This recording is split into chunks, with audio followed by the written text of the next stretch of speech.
ہم کریں گے ہر مظلوم کی حمایت۔ السلام علیکم، میں ہوں حرین فاطمہ اور آپ دیکھ رہے ہیں حمایتی نیوز HD چینل۔ نظر ڈالتے ہیں آج کی اہم خبروں پر۔ میجر جنرل ذوالفقار علی بھٹی نے پارا چنار کا دورہ کیا اور نمائندین کے جرگہ سے خطاب کیا۔ گورنر کاٹیج پارا چنار میں منعقدہ جرگہ میں کمشنر کوہاٹ ڈویژن محمد عابد خان وزیر، RPO کوہاٹ شیر اکبر، بریگیڈیئر شہزاد اعظم، کمانڈنگ آفیسر FC تیمور سلطان، قبائل کے رہنما حاجی سید نور اکبر، میاں شرازی، سابق وفاقی وزیر ساجد طوری سمیت کثیر قبائلی نمائندین نے شرکت کی۔ اس موقع پر اپنے خطاب میں میجر جنرل ذوالفقار علی بھٹی نے علاقائی تنازعات کو آپس میں مل بیٹھ کر حل کرنے کی کوششوں پر زور دیا۔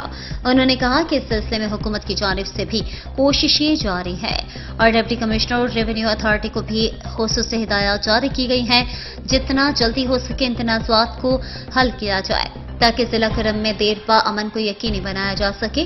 میجر جنرل ذوالفقار علی بھٹی نے سطح اور پارا چنار کے نمائندین سے ملاقات کی جس میں GOC نے احکامات جاری کیے کہ شیعہ اور سنی نمائندین کو کوہاٹ لے جا کر ان کے تجاویز سنے جائیں اور دونوں نمائندین کی لینڈ کمیشن کے افسران سے ملاقات بھی کروائی جائے گی۔